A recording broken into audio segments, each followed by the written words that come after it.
Assalamualaikum warahmatullahi wabarakatuh. Apa kabar pemirsa? Selamat berjumpa lagi di seri podcast kita kali ini. Bersama saya Ambu Etun, kali ini kita akan bincang-bincang tentang membuka topeng ekstremisme, bagaimana anak muda menolak propaganda ekstremis. Dalam 30 menit ke depan, kita akan menelisik lebih jauh tentang tema kita hari ini. Saya sudah ditemani oleh dua narasumber kita pada hari ini. Ada dua narasumber kita hari ini. Dalam 30 menit ke depan, kita akan menelisik topik penting yang sering disalahpahami, yaitu bagaimana nilai ekstremis menargetkan kaum muda, terutama di Indonesia, dan yang lebih penting, bagaimana anak muda ini dapat mencegah radikalisasi dan membantu mereka melepaskan diri bagi yang sudah terjerat radikalisme atau ideologi ekstremis. Tamu kita hari ini, saya sudah ditemani dua orang. Ada Febri Ramdhani, biasa dipanggil Febri. Halo Febri. Febri adalah anak muda dari Jakarta yang memiliki kisah pribadi tentang perjuangan dan ketahanan. Febri merasakan langsung dampak dari ekstremisme ketika ibu dan keluarganya berangkat ke Suriah setelah terpengaruh propaganda ISIS. Dan dengan tekad yang kuat, akhirnya Febri memutuskan untuk menyusul ibu dan keluarganya ke Suriah.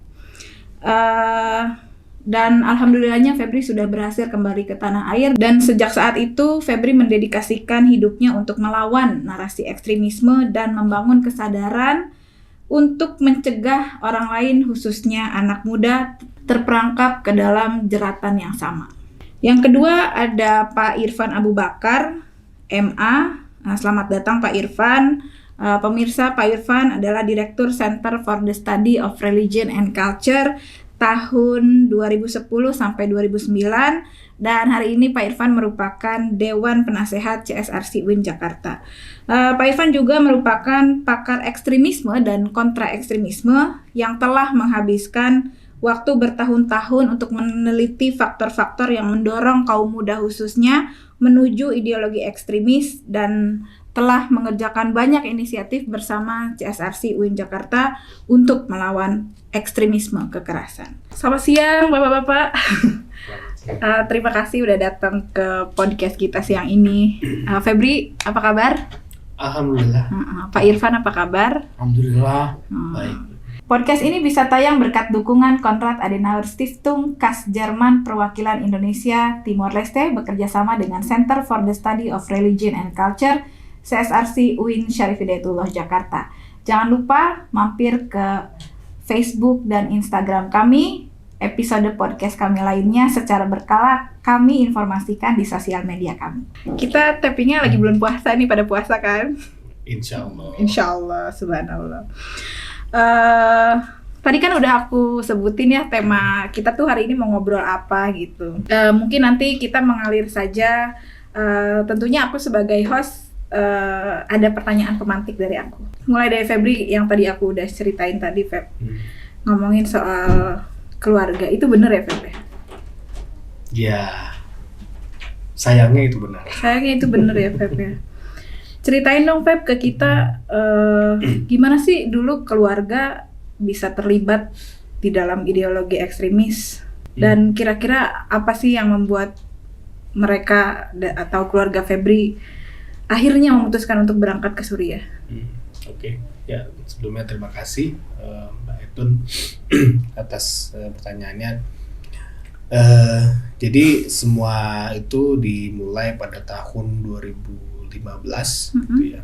1 tahun pasca deklarasi ISIS di media, mereka telah yang katanya mendirikan suatu khilafah di wilayah Suriah dan Irak.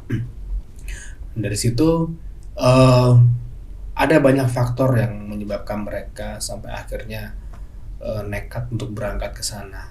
Jadi beberapa faktornya, yang pertama itu tentu karena merasa adanya semacam keresahan gitu dengan hidup di negeri Indonesia yang pada saat itu memang dilihat cukup tidak kondusif gitu, karena mereka mulai gerah gitu setelah bertahun-tahun gitu kan, ada kasus-kasus seperti korupsi, ketidakadilan sosial yang seringkali terjadi tidak terselesaikan dengan baik, ditambah dengan ada sedikit permasalahan ekonomi. Pada saat itu keluarga sedang cukup terpuruk gitu ya.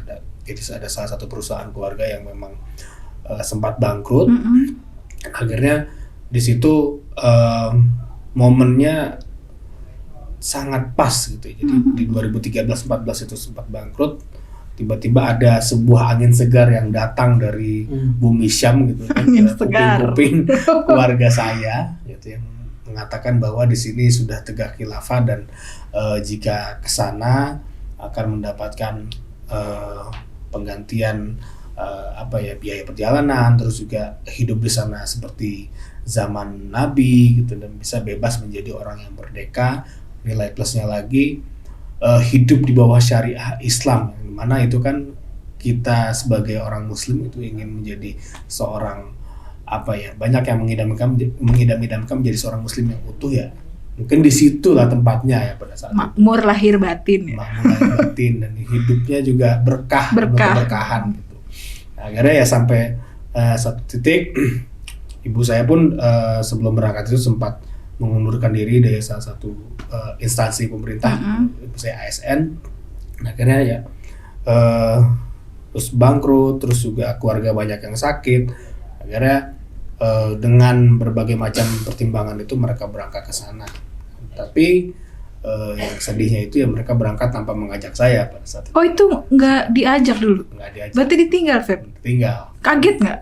Oh, kaget. Itu tiba-tiba nggak ada gitu keluarga? Tiba-tiba hilang aja. Langsung hilang. Disappear ya.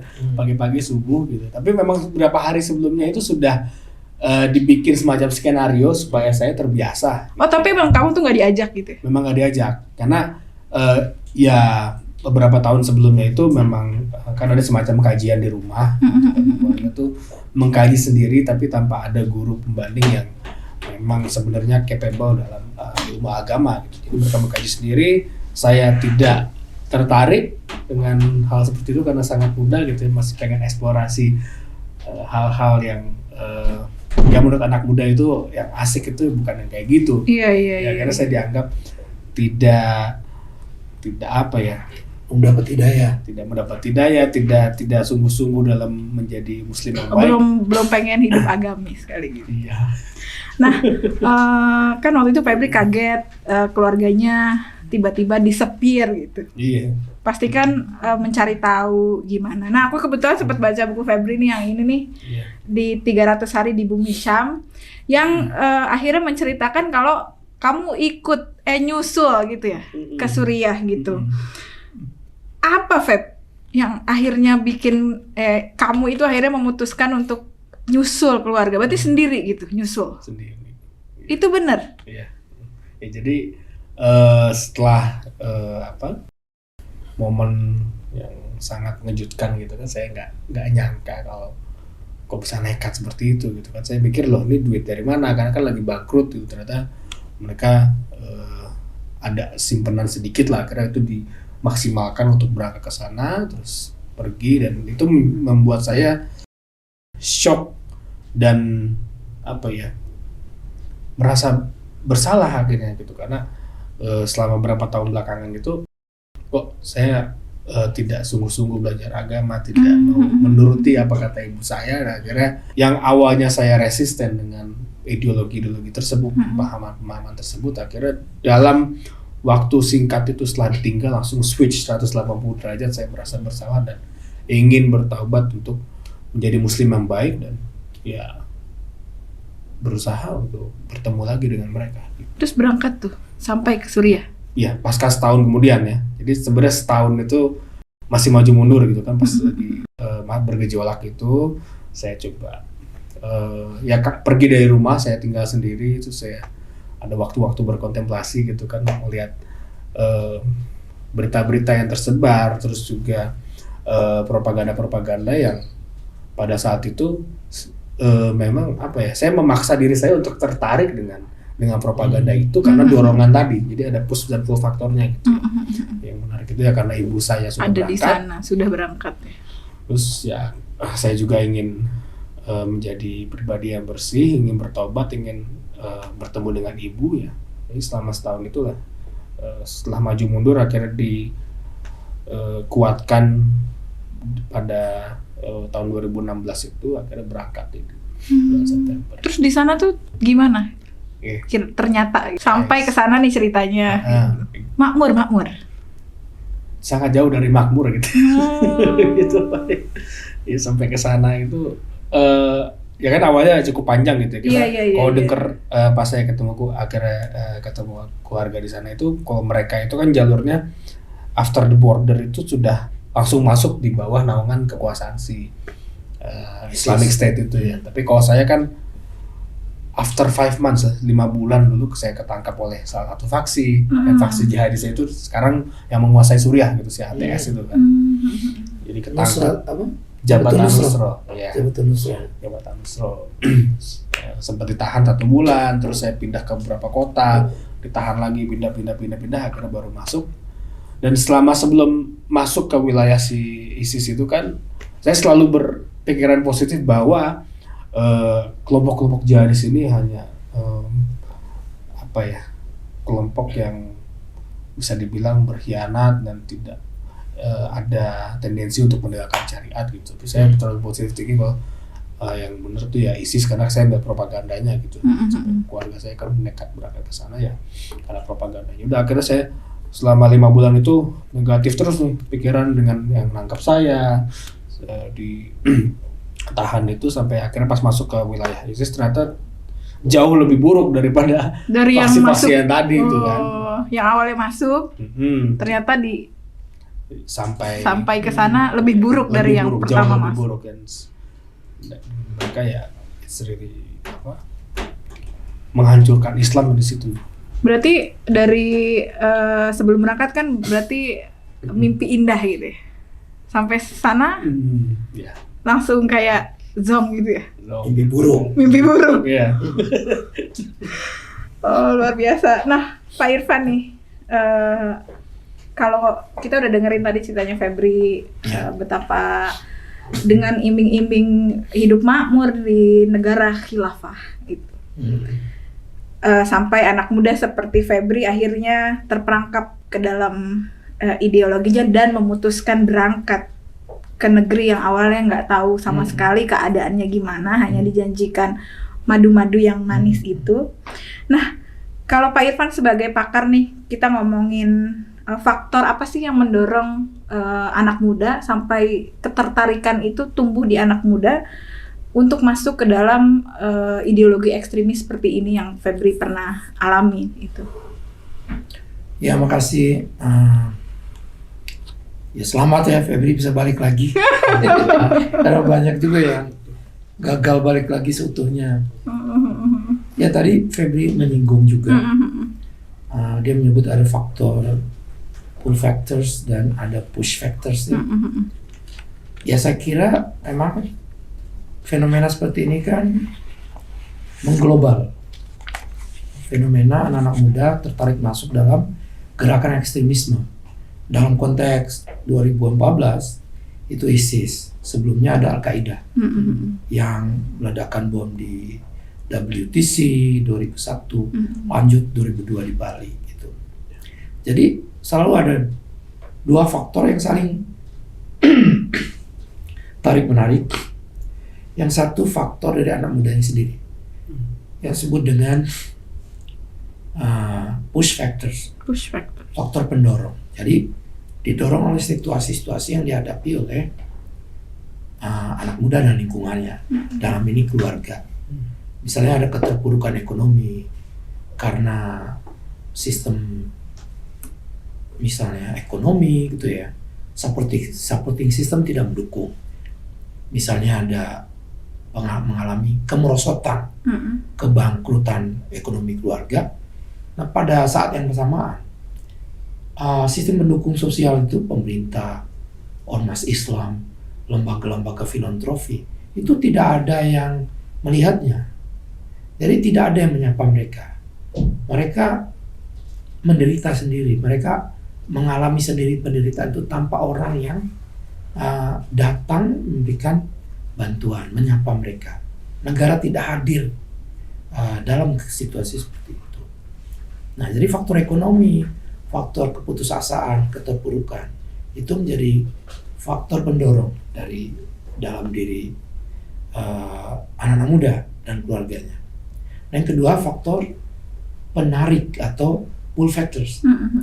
Jadi ada memang gerakan ekstremis yang menyebarluaskan propagandanya agar mereka menarik anggota baru untuk mendukung tujuan politik mereka.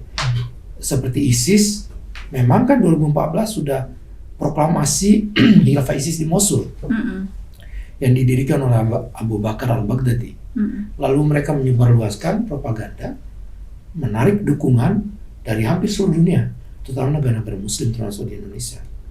Propaganda mereka itu, salah satu narasi yang paling kuat adalah bahwa keterpurukan umat Islam yang juga dirasakan oleh Febri dan keluarganya itu bukan karena kesalahan dia.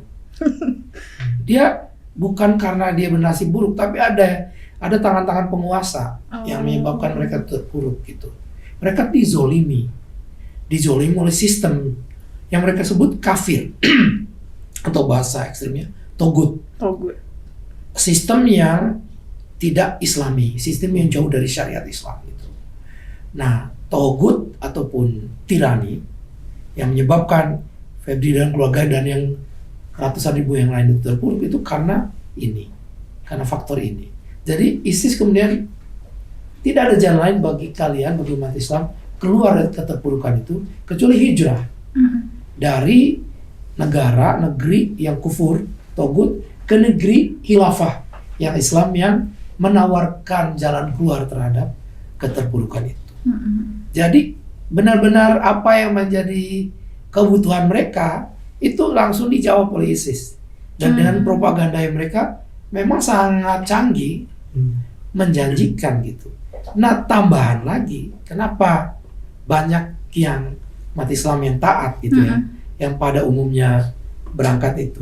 Jadi bukan sekedar karena faktor ekonomi, tapi yang membuat itu menjadi lebih dalam lagi ke relung hati. Karena mereka menawarkan cara hidup yang lebih Islami, cara hidup bersyariah gitu. Jadi kan masuk akal gitu. Kenapa orang itu hidupnya terpuruk di dunia ini? Karena dia jauh dari agama. Kenapa dia jauh dari agama? Karena dia mengikuti sistem yang togut, yang tirani, yang memang sesat. Yang salah gitu. Salah gitu. Sesat, salah, dan menyesatkan. Nah, ISIS menawarkan obatnya, obat mujarabnya, yaitu sistem Islami. Dan mereka berhasil mendirikan khilafah. Nah, itulah dua faktor yang saling. Nah, tadi kan Pak Irfan ngomong juga ya bahwa mereka ini canggih ya. Nah, ngomongin canggih gitu. Itu cara kerjanya gimana Pak Irfan? Maksudnya pastikan kecanggihan itu didukung oleh sistem yang sudah dibentuk oleh ISIS untuk mempropaganda, menarik supaya anak muda tertarik nih. Itu sistemnya gimana sampai kayak Febri nih bisa berangkat? Tadi kan kayak kalau nggak salah Febri sempat ngomong soal cari di online gitu. Emang segitunya ya Pak Irfan? Kecanggihan mereka tuh. Iya. Jadi sebenarnya ini juga disclaimer bahwa ekstremisme itu tidak identik dengan Islam. Jadi ekstremisme ISIS ini sebenarnya Al-Qaeda juga. Mereka juga pernah belajar dari ekstremismenya fasis Eropa, propaganda Nazi Jerman misalnya. Itu salah satu daripada pengalaman yang mereka ambil pelajaran, yaitu penggunaan media. Itu dulu radio kan, zamannya Nazi Jerman itu propaganda lewat radio. Karena dengan begitu kan cepat sekali. Iya. Kalau dari mulut ke mulut ya bisa lama. Belum lagi repetition terdengar setiap hari. Iya. Nah, ini sekarang medsos. Jadi mereka itu canggih sekali menggunakan medsos. Jadi menyebarkan propaganda narasinya. Tadi seperti yang saya katakan, konten mereka itu buat umat Islam sekarang dizolimi. Nah, mereka yang sedang mengalami keterpurukan, apalagi keterpurukan itu secara langsung tidak langsung melibatkan katakanlah pemerintah yang korup misalnya, yang tidak peduli terhadap mereka, yang merusak impiannya Febri dan juga anak-anak muda yang lain, itu digaungkan lagi oleh ISIS melalui propagandanya dengan pengemasan yang benar-benar anak muda banget gitu. Ditambah dengan mempertegas persoalan yang mereka hadapi dan juga sumber masalah itu dari mana. Lalu solusinya adalah hijrah ke khilafah ISIS. Dan itu pun ditawarkan bukan sekedar hijrah, tapi juga solusi-solusi praktis. Nanti akan ada ganti transport, pekerjaan terjamin, nanti, terjamin, terutama pekerjaan. Mereka merekrut sesuai dengan kebutuhan negara kan. Ada PNS-nya, ada teknisinya, ada insulnya, ada teknik sipilnya, ada dokternya, ekonomnya. Jadi mereka yang nggak dapat pekerjaan di sini, wah dia dapat kerjaan dan gaji tinggi di sana. Jadi itu kemudian menggunakan medsos, semua platform medsos itu mereka gunakan sehingga kemudian anak-anak muda yang kebetulan memang digital friendly itu ya sangat tertarik, ada peluang baru kan seperti itu. Iya. Ditambah tadi dengan syariah Islam itu lengkap sudah. Oke ya, benar sekali dengan kata Pak Irfan tadi. Jadi ISIS itu berhasil memainkan narasi-narasi di masa naiknya media sosial. Jadi after 2010 ke atas itu kan memang sangat masif gitu ya. Berita-berita informasi itu tersebar luas di media dan mungkin bukan mungkin ya, tapi memang anak-anak muda pada saat itu mendapatkan asupan informasi yang sangat banyak, membludak dan tidak ada imunitas yang baik pada saat itu, sampai akhirnya terkena propaganda isu-isu tersebut gitu ya, sampai akhirnya berangkat ke sana. Itu kesalahan yang saya dan keluarga juga lakukan gitu, karena kita tidak kalau dalam Islam itu tidak bertabayun ya, tidak meng-cross check berita dengan teliti gitu yang sudah terbutakan dengan berbagai macam hal, dan akhirnya pada saat itu hanya fokus kepada berita-berita yang memang pro ke kelompok teror tersebut gitu, tanpa melihat sisi-sisi lain, tanpa melihat media-media sekuler yang memang pada saat itu ya menganggap bahwa media sekuler itu hanya ingin menjatuhkan si kelompok ISIS itu gitu. Itulah akhirnya menjadi bencana bagi saya dan keluarga gitu. Jadi seperti itu. Tapi long story short nih Feb, kan akhirnya alhamdulillah nih ya, keluarga dan Febri juga bisa kembali ke tanah air nih. Tapi kan berarti Febri dan keluarga akhirnya juga memutuskan untuk keluar dari jebakan ISIS tadi.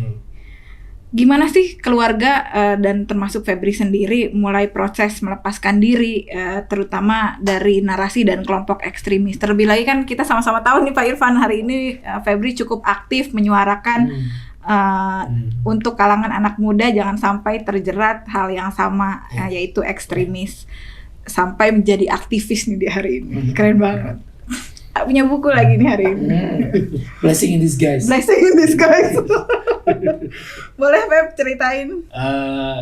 Ya, jadi memang Allah dan Tuhan itu sudah menskenariokan seperti ini ya. Saya melihat ke sana gitu kan, dan keluarga terbuka gitu mata, pikiran dan hati semua saat dibeberkan oleh fakta-fakta yang terjadi di Suriah gitu. Jadi sangat kontradiktif dengan apa yang dipropagandakan saat kita lihat di Indonesia.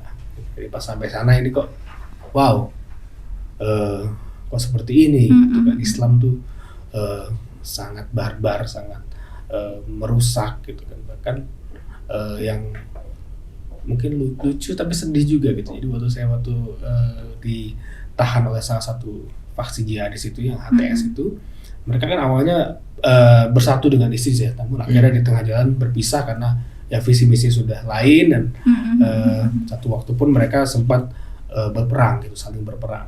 Nah, itu salah satu kombatannya sempat cerita ke saya dan rombongan muhajirin itu bilang bahwa iya kami sempat berperang dengan ISIS, dan di situ saat berperang itu kan ya khasnya mereka ya, kalau berperang itu pasti bilang ya Allahu Akbar, takbir Allahu Akbar gitu. Terus yang ISIS juga kan seperti itu kan, takbir Allahu Akbar gitu. Saya waktu itu diem aja gitu, sampai saya mikir gitu kan, loh ini kan satu Allahu Akbar, ini yang masuk surga yang mana? Jadi dan jadi saya sedih juga gitu, kok Islam apakah seperti ini? Gitu kan, itu mulai timbul lagi keraguan, gitu kan. Sampai akhirnya dimantapkan pas sampai di wilayah ISIS gitu kan. Tapi part itu kan nggak ada dicerita di sosial media, di medsos ya, di internet itu nggak ada. Kalau di sana tuh ternyata berfaksi-faksi. Iya, berfaksi-faksi. Terus juga keluarga saya menyangka memang ada wilayah yang sedang perang, tapi untuk penduduk sipil itu ya terpisahkan. Terpisahkan dan terlindungi. Terlindungi, aman. Makmur gitu. lah yang makmur. tadi. Gitu. Tapi pas sampai sana, hancur semua gitu, hancur kabeh. Bahkan hal yang kategorinya keji yang nggak pernah dipikirkan juga ada di sana ya. Ada di sana gitu. Ya contohnya masalah yang masalah perbudakan itu kan diadakan lagi, padahal kan di Al-Quran sudah jelas ya, sejak zaman Nabi Muhammad itu sudah dihapuskan, sudah terakhir penghapusan perbudakan gitu. Tapi loh kok mereka malah mengadakan lagi gitu kan, prostitusi, perbudakan gitu. Kan perempuan-perempuan itu mohon maaf gitu sangat tidak dihargai. Dihinakan ya, na'udzubillah. Termarginalkan. Nah sebenarnya kan pengalaman ini Pak Irfan, pengalaman Febri, kemudian Febri menulis buku ini 300 hari di Bumi Syam. Itu kan udah cukup ya untuk mengequip anak-anak muda untuk kontra informasi gitu. Ada narasi yang lain gitu yang bisa jadi informasi tandingan. Kalau kita biasanya nyebutnya apa Pak Irfan? Kontra narasi ya? Kontra narasi ya. Kontra narasi yang akhirnya bisa jadi sumber baik untuk anak-anak muda bahwa ini valid gitu. Yang Febri alami itu valid, bukan seperti yang diceritakan di internet dan media-media online itu. Nah, kalau menurut Pak Irfan nih ngomongin masih dengan anak muda yang terjebak di ideologi ekstremis. Kita kan sebagai masyarakat yang alhamdulillah masih dalam lindungan Allah tadi. Gimana sih kita mendukung supaya anak-anak muda ini nggak terjebak seperti waktu zamannya Febri gitu? Iya, tadi kan Febri menyinggung ya. Kalau waktu dia mengakses konten-konten propaganda digital ISIS itu, dia tidak punya second opinion. Dia tidak membaca pendapat-pendapat atau narasi yang menandinginya, yang membatalkan argumen daripada ISIS tersebut gitu. Nah itu yang membuat sehingga kemudian dia tertarik sepenuhnya. Tadi karena ada persoalan-persoalan yang harus bisa dijawab, lalu kebetulan nih datang nih obatnya, dan seolah-olah tidak ada jawaban yang lain gitu. Nah sementara hari ini juga masa yang akan datang, anak-anak muda kan selalu menghadapi masalah di dirinya, masalah di keluarganya, pekerjaan, sistem politik ekonomi yang tidak ideal misalnya, itu akan selalu ada gitu. Krisis gitu ya, krisis apa ya, istilahnya? Kalau itu krisis, midlife crisis. Ya. Tapi sebenarnya itu keadaan yang alamiah ya, akan terus dihadapi oleh manusia terus anak muda gitu.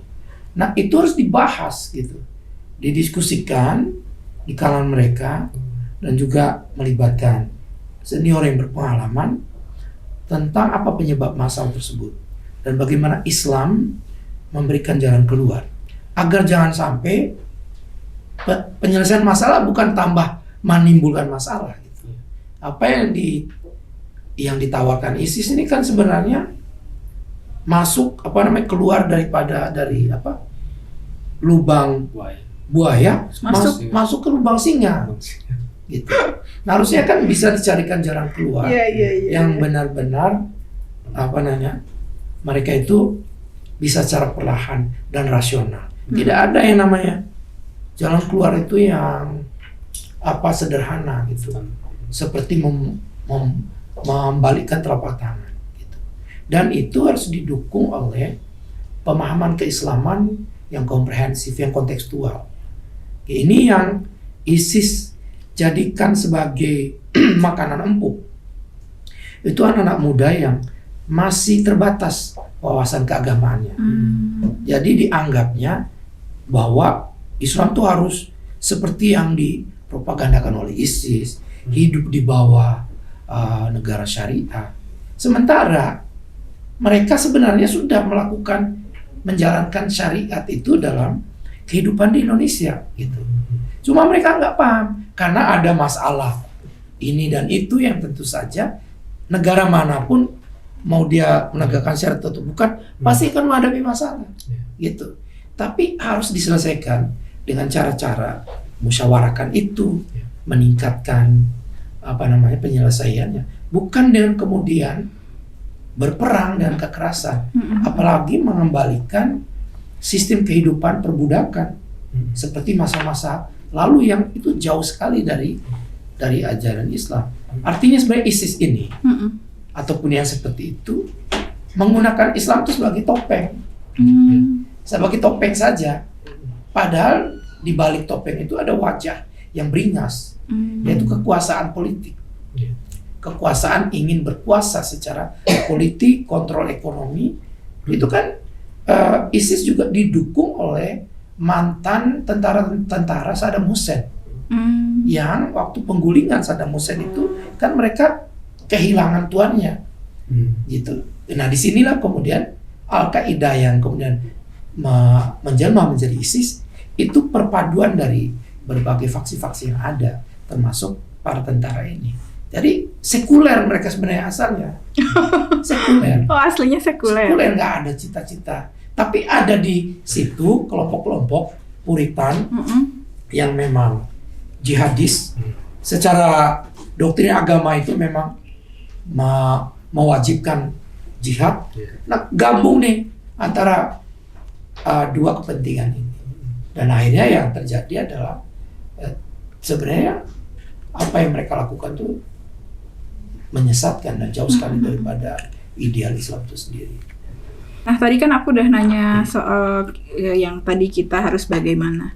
Nah, kalau step by step kita nih sebagai masyarakat menolong teman-teman, apalagi anak muda yang sudah terlanjur masuk kayak Febri nih. Mungkin nanti bisa juga Febri lanjut ceritain keadaan keluarga hari ini setelah perjalanan panjang melepaskan diri dari ideologi ekstremis itu gimana? Pak Irfan boleh? Oh, saya dulu ya. Ya, saya kira Febri bisa lebih jauh ini ya menjelaskan. Jadi kan ketika mereka pulang dari Suriah, misalnya dibantu pemulangan atau deportasi lewat Turki misalnya, itu sebenarnya orang itu mengalami trauma. Trauma ya, Pak. Ya bayangkan mereka tiap hari harus menghadapi kekerasan, pasti bunyi bom, bunyi letusan itu kan nggak pernah ngalamin seperti itu sebelumnya. Di Indonesia nggak ada ya? Ada. Petasan doang. Petasan doang. Kalau petasan nggak perlu ada rehabilitasi. Tiba-tiba kalau sampai sana tuh tadinya bayangannya sawah indah, perkebunan yang indah, tiba-tiba jedar ya. Iya. Jadi dan pokoknya itu pasti sangat traumatik ya. Traumatik.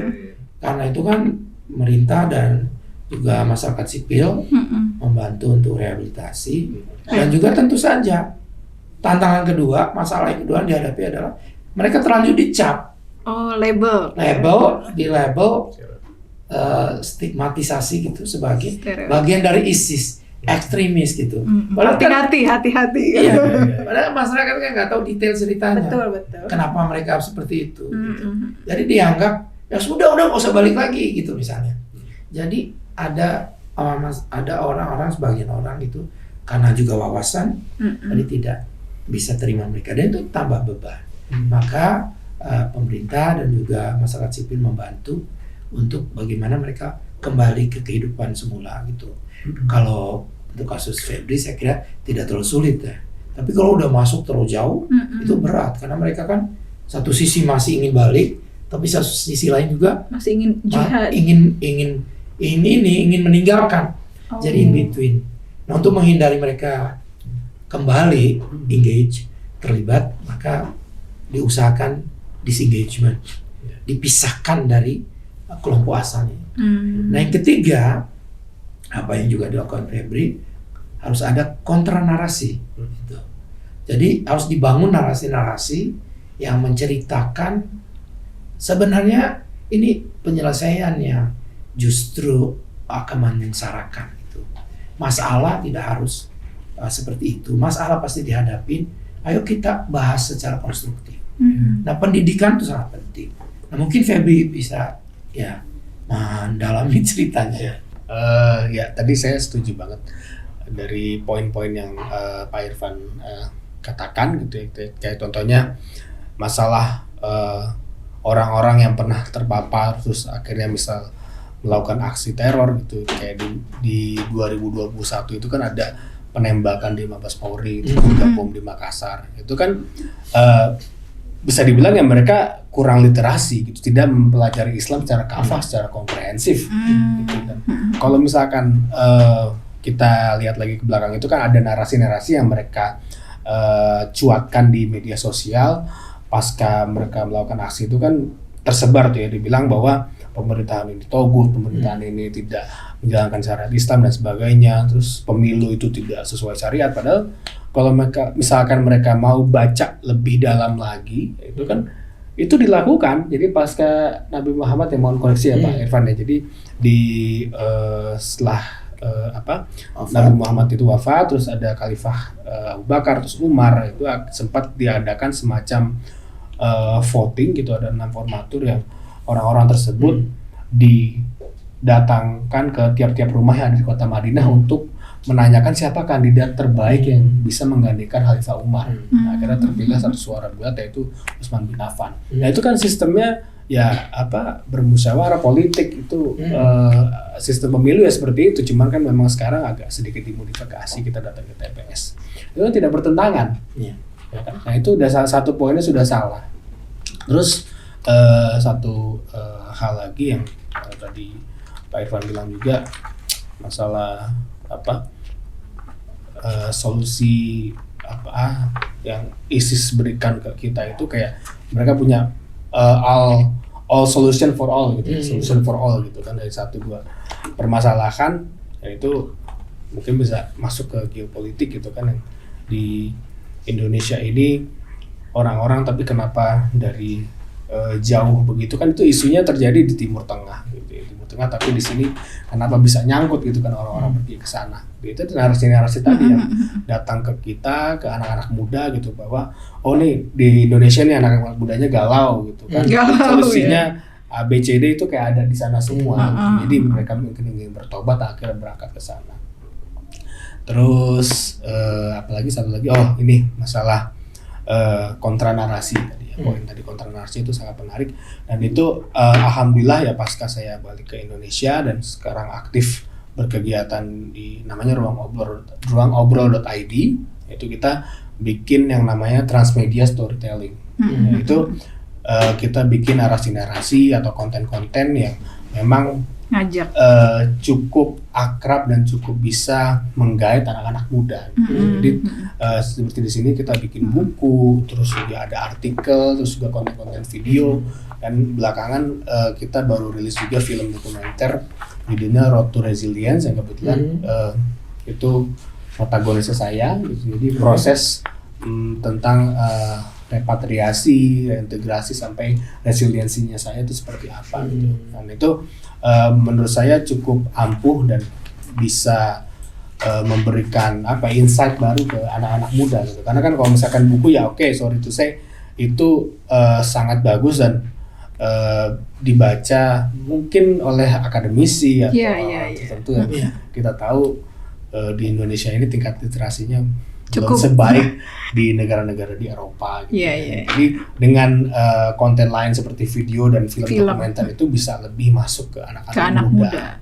Dan itu alhamdulillah saya dan tim di Ruang Ngobrol itu aktif mengkampanyekan, dan kedepannya sekarang lagi proses roadshow gitu ke beberapa kota dan bekerja sama dengan universitas juga stakeholders setempat untuk melakukan masalah kontra narasi dan isu-isu narasi alternatif lah. Narasi alternatif. Gitu.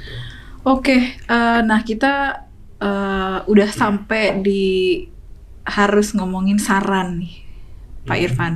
Kalau boleh kita kasih saran ke anak muda di luar sana gitu supaya tidak terjerat di hal yang sama. Boleh mungkin bergantian Pak Irfan, terus Febri. Pak Irfan sebagai pakar memberi saran kepada anak muda, Febri sebagai yang sangat berpengalaman dan hari ini aktif mengkampanyekan kontra narasi ini.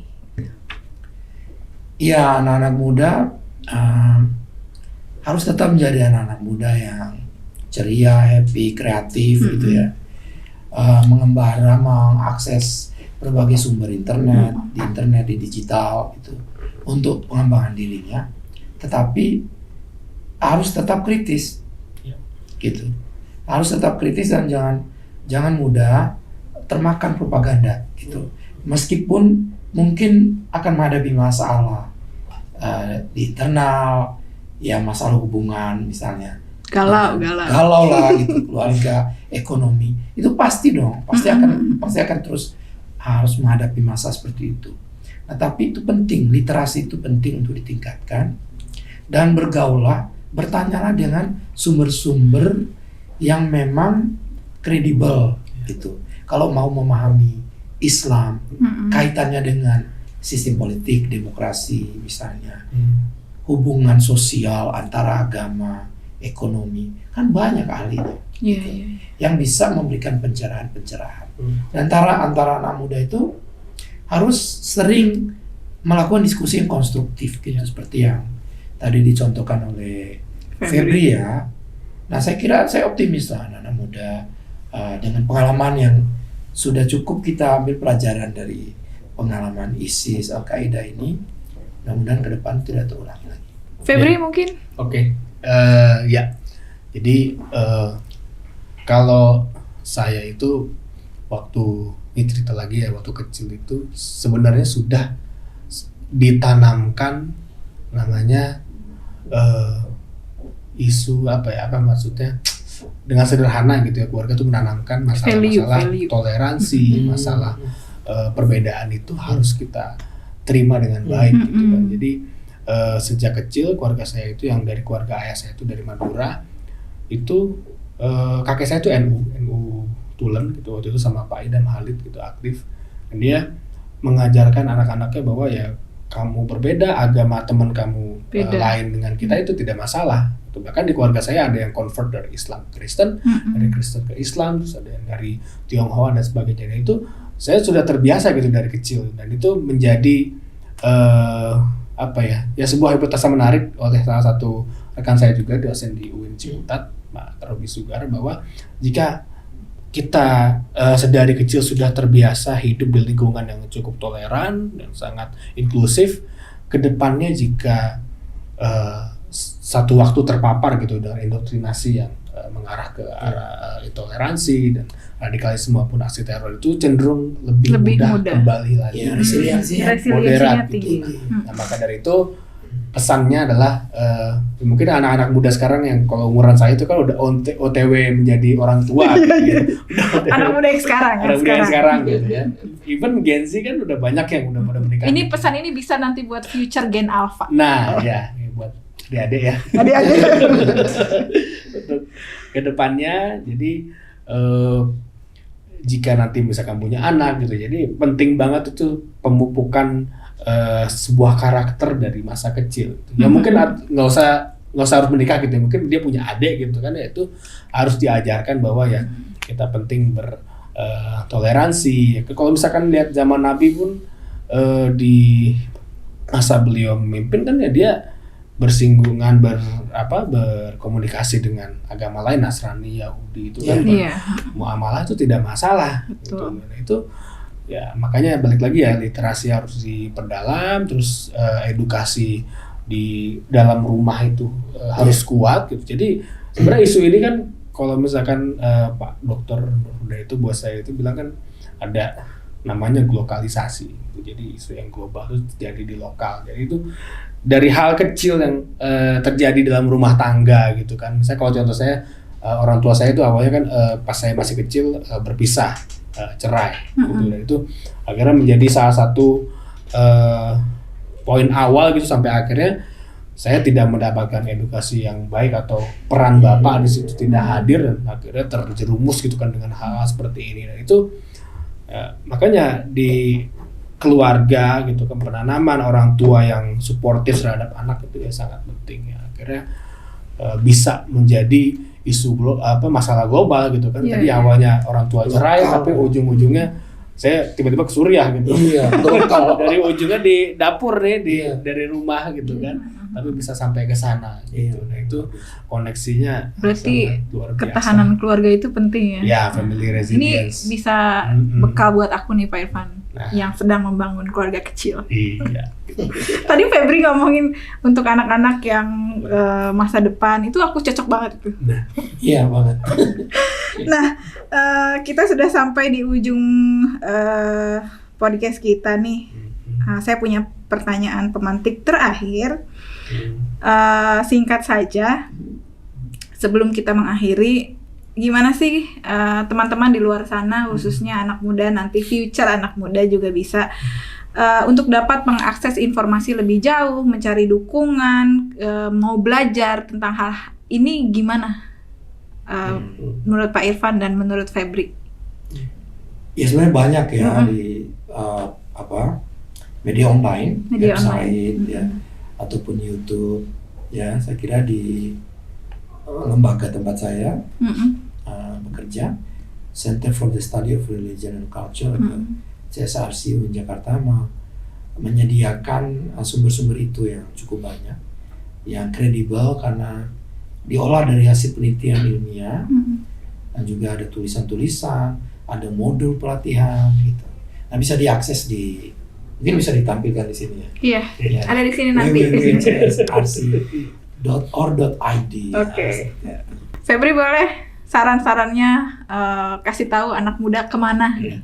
Kalau bisa main lebih jauh, ya pulangnya lebih malam. Gitu. Oh gitu. Main yang jauh ya. Main yang jauh gitu. Berjejaring lebih banyak. Ngopi jauh, ngopi. Nah, ngopinya jauh. Gitu. Jadi tadi ya Pak Irfan juga bilang. Era digital ini kan informasi udah masuk, tetapi balik lagi imunitas pikiran, terus juga kritis kita terhadap sebuah isu itu harus ditingkatkan lagi. Jadi kita harus berdiskusi dengan para ahli. Juga di masa sekarang ini kan ada namanya AI gitu ya, artificial intelligence. Itu sebenarnya juga kadang bisa berbahaya juga gitu. Jadi belakangan ini saya ada beberapa kali seminar, terus meeting FGD dengan pemerintah juga. Kadang AI itu bisa disalahgunakan menjadi hal yang negatif. Kayak contohnya ada kasus di Malang itu, ada anak muda yang terpapar radikalisme karena bantuan AI. Loh, ini baru lagi. Nah, jadi ini sesi lanjut lagi. Gimana jadi, terus? Dia mentranslate narasi-narasi yang ada di kelompok teror itu dengan AI, dan akhirnya kan membuat kesimpulan dari AI itu bahwa summarize-nya ya dia harus berjuang dengan cara itu. Nah, itu kita harus bisa antisipasi juga nih. Iya, karena kan AI itu mentranslate preferensi kita. Iya. Ya, padahal kan ada itunya. Apa istilahnya itu tuh di filter kan seharusnya. Iya, ya mungkin dia masukinnya berbayar tuh lebih bagus. Narasinya netral. Nggak menyebutkan kelompok identitas biasanya. Jadi ya itu juga dilihat kisahnya saya, rekan saya di Densus itu juga bilang kan ada faktor-faktor lain yang ketidakutuhan keluarga juga terjadi di situ. Jadi dia tidak dapat support, dan akhirnya mencari di internet sampai akhirnya ke sana. Jadi ya dengan perkembangan teknologi ya kita juga harus berkembang gitu kan, pola pikir kita, kritis kita gitu. Jangan sampai terperdaya. Jangan ada lagi ya kayak saya lah. Mari kita ciptakan anak muda yang toleran. Terima kasih Pak Irfan, makasih Febri. Kita rasanya kalau ngobrol bisa 10 episode ini. Tapi kita harus sudahi dulu di sini. Terima kasih sudah datang ke podcastnya CSRC, Pesantren for Peace. Jangan kapok datang lagi. Ya, nanti kalau aku undang datang lagi ya. Siap. Terima kasih telah menyimak perbincangan kami hari ini. Jangan lupa tetap terinformasi, tetap kritis, dan terus tebarkan kebaikan. Saya Ambu Etun, saya akhiri perbincangan kita hari ini. Wassalamualaikum warahmatullahi wabarakatuh.